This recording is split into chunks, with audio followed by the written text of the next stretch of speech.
Salut l'équipe, aujourd'hui on se retrouve pour les matchs de Ligue des Champions de mardi. Je vais poster un gros ticket dans le groupe gratuit, donc n'hésite pas à nous rejoindre, le lien est en description. Concernant les analyses, on commence avec la Lazio contre le Celtics. Honnêtement, je ne suis pas impressionné par la Lazio en ce moment. D'ailleurs, ce week-end, ils ont fait un match très moyen, ce que j'avais d'ailleurs prévu dans ma dernière vidéo. Pour ce match, ils vont jouer à domicile pour éventuellement prendre la première place. Ça reste possible en fonction des résultats des autres équipes. Précédemment, ils ont eu une victoire difficile contre Feyenoord, donc je suis assez mitigé pour ce match. Certes, au niveau des statistiques, ils sont au-dessus, mais ça s'annonce sûrement difficile. Ici, je n'ai vraiment pas trop confiance en la Lazio. Pour moi, ce sera une petite victoire, donc autant prendre un risque en proposant la Lazio gagne de 1 but. Mais honnêtement, ce n'est pas le match le plus intéressant de la soirée. Deuxième match de cette journée, le Shakhtar contre Antwerp. Le Shakhtar a réussi à battre le Barça en étant à domicile. C'est une équipe à ne pas sous-estimer. On le voit chaque saison qu'ils ont un potentiel, même si c'est vrai que face aux grosses équipes européennes, ça peut sembler un peu insuffisant.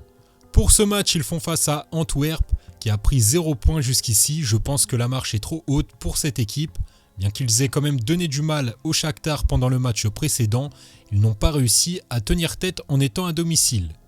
Donc ici je pense que ce sera pareil, je partirai sur le Shakhtar ou match nul, le nul est vraiment à prendre en compte sur ce match. Troisième match, Barça-Porto. Ici la cote du Barça est haute, ça pourrait surprendre, mais ce n'est pas surprenant, déjà sur la forme en ce moment c'est loin d'être fou, et en regardant les stats on se rend compte que c'est loin d'être gagné pour le Barça. Car Porto est une très bonne équipe à l'extérieur, donc je m'attends à un match serré. Je pense que Porto ne perdra pas ou de 1 but, ça me paraît plus intéressant que le Barça, mais on est un peu dans le cas du match de la Lazio. Quatrième match, Feyenoord-Atlético Madrid.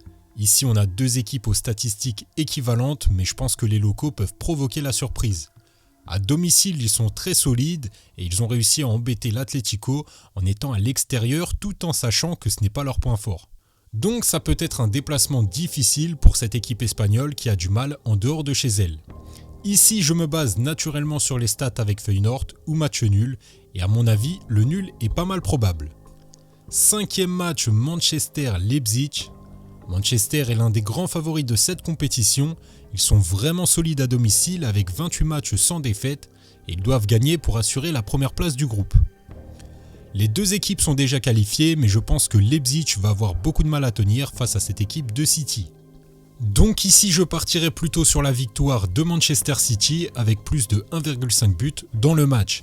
En plus de ça, dans les rencontres précédentes en Ligue des Champions, ils ont marqué minimum 3 buts à chaque fois. Sixième match, PSG-Newcastle. Beaucoup d'absents du côté parisien, mais vu l'effectif, ce n'est pas forcément un gros problème. C'est surtout l'absence de Zahir qui risque de faire mal, pour moi c'est un élément clé, mais bon, je pense qu'ils vont réussir à faire avec. Ils ont perdu le dernier match contre Newcastle, à savoir que ce n'est pas facile de jouer sur leur terrain et que Newcastle est beaucoup plus en difficulté à l'extérieur, particulièrement en Ligue des Champions où c'est un point faible pour eux. Donc ici à domicile, je ne vois pas du tout le même match de la part des Parisiens, d'autant plus qu'ils doivent prendre des points. Je vois plus une victoire de Paris et pourquoi pas Mbappé buteur. Septième match, Young Boys Belgrade. Dans ce match, les deux équipes sont assez offensives et risquent de marquer. Déjà 3 matchs nuls consécutifs entre ces deux équipes qui sont très proches en termes de niveau. Ici, je vais favoriser les locaux ou match nul et plus 1,5 but dans le match. On se retrouve prochainement, n'hésite pas à t'abonner.